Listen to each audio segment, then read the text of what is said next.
Welcome back, everyone. I am very excited, and I'm going to do the heavy lifting for you because I am going to go on a chocolate tasting journey for you all at home.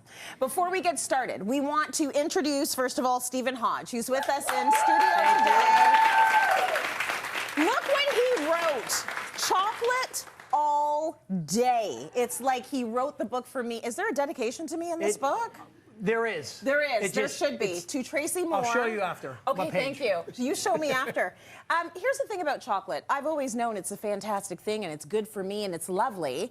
But I think it's a lot more complex than most people see it as. It's seen as, you know, this candy, and it's sort of the thing you get maybe a few times a year if you're being a bad girl and you want something a little sweet. You see chocolate much differently than that, don't you? I do. I mean, chocolate is actually really healthy for you.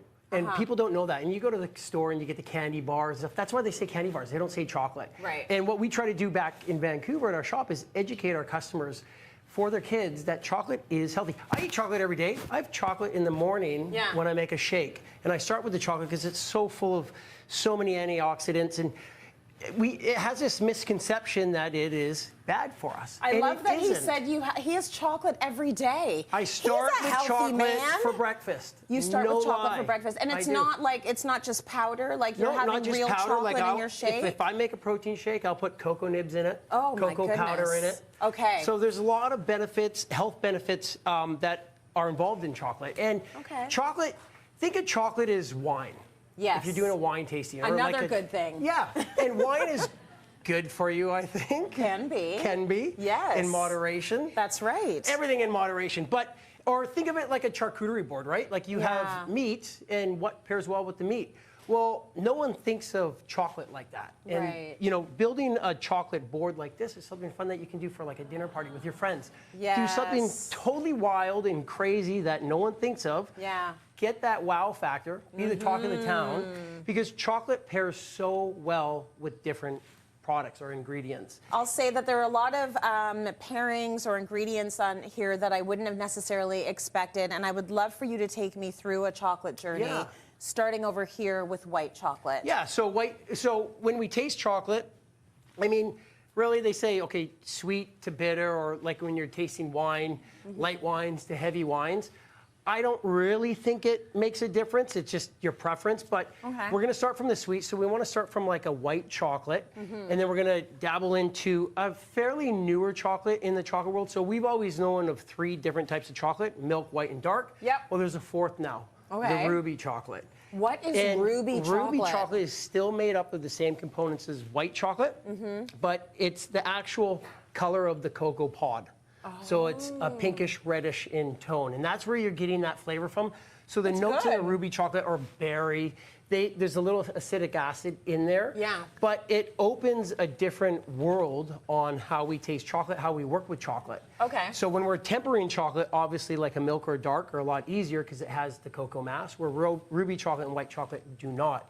But you got to think, if you're tasting a sweet chocolate, you want to counterbalance that with something that's not sweet. So what would you counterbalance the white chocolate with? Calamansi, yuzu, passion fruit, a kiwi, nuts, citrus, cardamom, cashews, right? Yeah. And when we're getting into milk, because you have the addition of milk in there, and it's that creaminess in your mouth, you're thinking of caramel, hazelnuts. Oh my gosh. Things like that, toasted nuts. So wait a second, you would be pairing like milk chocolate with caramel? With is this caramel? Is this caramel? Or nut butters. That's nut butter. Oh, it's a nut butter.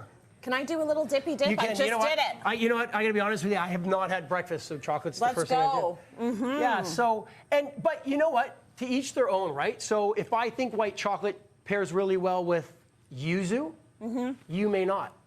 So when we taste the chocolate, you know, see what your taste buds are. If it's exploding in your mouth and you're like, this reminds me of this. Let me try this. Okay, that doesn't pair well. Let me try this. White chocolate pairs really well with something bitter, like matcha.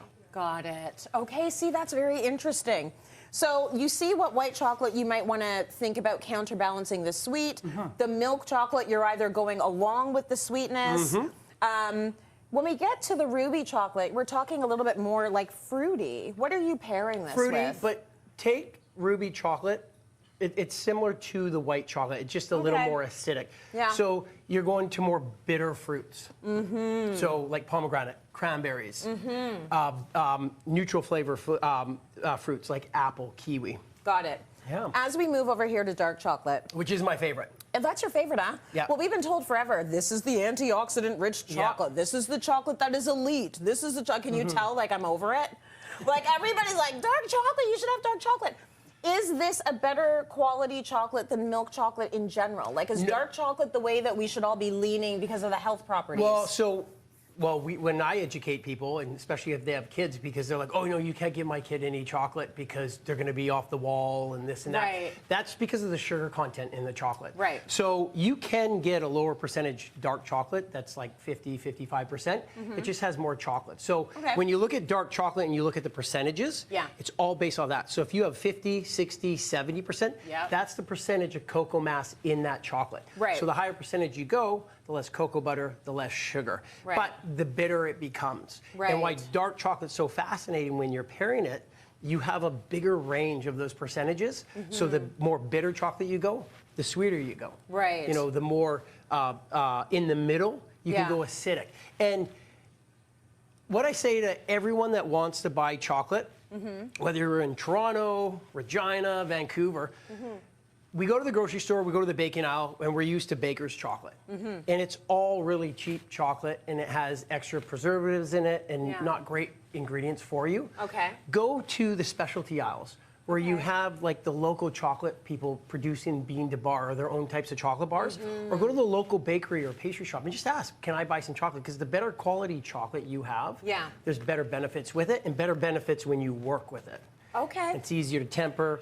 And when you get a brand of chocolate, like right here we have Cocoa Berry, which is a great brand, and we use this in our pastry shop. Valrhona is a great brand. We use that as well. Yep. There's so many different types of dark chocolate with different flavor profiles. It's like coffee beans. Like when you grow coffee beans, you can grow them at 10 feet above sea level to 50 feet above, and it's a different flavor profile and what it's growing next to. Right. But is dark chocolate better than milk? That's what I want to know. Like health benefit or just tasting?